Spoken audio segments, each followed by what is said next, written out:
Where to begin in hacking, which resources are the best to use, what programming language to learn, how to practically work in cybersecurity, which studies to pursue, and what profession to aim for. In today's video, we'll talk about all that and more. By the end of this video, you will know the steps to follow and have a learning plan for your future in the field. In fact, there is no one-size-fits-all path that is stable and applicable to everyone, unlike a cake recipe that everyone can follow step by step. So I will help you choose a path that suits you rather than providing one that is not fitting. It's important to know that I provide advice based on my few years of experience in the field, but it's nothing compared to the scope of cybersecurity. The only thing I am sure of is that you can progress with or without a diploma. I learned on my own through my mistakes and my passion for the field. So, I will base my advice on my experience and what I would have done if I had to start all over today. There are two things that will consistently be your allies in your journey towards learning hacking. Firstly, practice. You progress only by doing, even by making mistakes through practice. Secondly,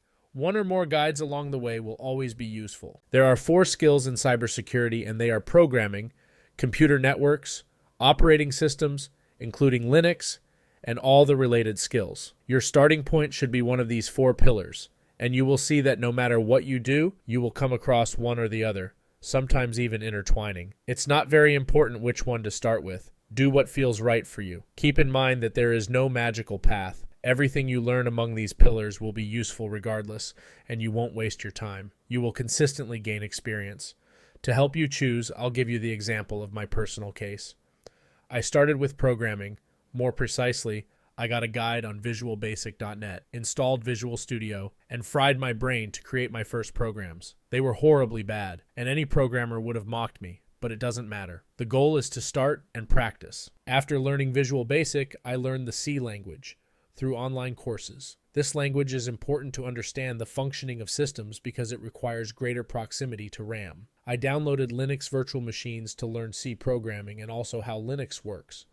This multi-pronged learning approach was very effective. Then I learned web languages like PHP and JavaScript to create and modify my website. Keep in mind that learning doesn't mean becoming an expert. Learning means being able to master the subject within the scope of your projects and goals. That's why you don't have to learn programming languages from A to Z, one after another. No one does that. Remember that practice, time, and guides are your best allies. The best way to improve your skills in hacking is to have projects. For example, I wanted to know how viruses work, how they hide in a system, and more generally, how hackers operate. So, I wanted to create my own parental control software, among other more or less whimsical projects. With web languages, I wanted to build my website to share what I've learned. And once in the web, you're never far from networks and systems.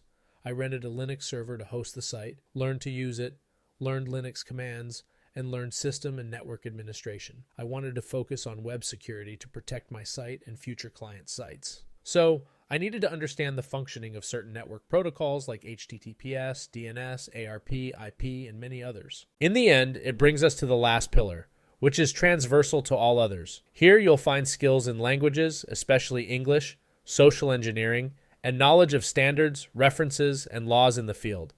You need to find your own path. Now you know everything you need to go fast and far. A guide, a project, and time to practice gradually. If you start now, you'll always be one step ahead of those who start tomorrow. You don't need a budget of $1,000.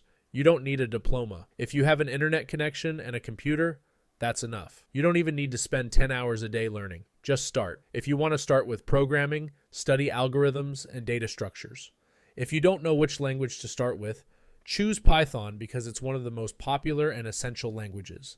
I'll provide all the links to start in the description, including a website that gives you all the basics of a programming language in a single source code. If you want to start with networks, the best place in my opinion is Professor Messer. Learn the basics of the OSI model and TCP/IP. Learn the functioning of certain protocols like HTTPS, DNS, ARP, IP, and more. You can move on to vulnerabilities in these protocols and Wi-Fi security. Tools like Wireshark will help you understand the TCP/IP model in practice. If you want to start with systems, download and install a Linux distribution like Kali Linux. Learn the architecture of Linux, the terminal, and commands. You can use security tools or shell scripts in your learning, and you can learn all this in this amazing website that's called Linux Journey. If you want to start with related skills, strengthen your social engineering skills.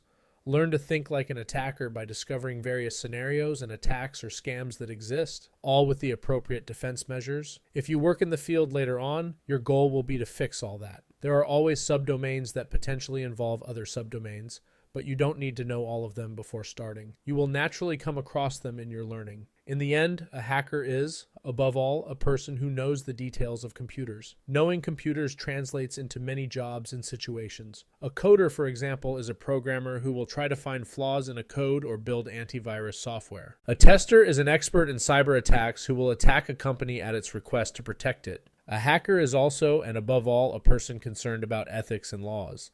They have versatile skills useful to many companies. This is just a fraction of the possibilities, not to mention the future of the Internet of Things, artificial intelligence, or bioinformatics. Cybersecurity jobs of tomorrow don't even exist yet. Never forget that the true hacking community doesn't want people trying to hack others. Being a hacker is helping others, and not putting on the anonymous mask to ask how to hack your ex.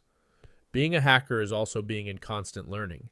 Even 10 years after starting, you will still learn. Cybersecurity is an exciting and endless field. You've already made the excellent choice to learn hacking, a field that will take you far with prized and indispensable skills. That's all I wish for you. If you're still a bit lost, that's normal. You can do it. My goal is to help you reach yours. So, if you have any questions, don't hesitate. Thanks for watching and peace.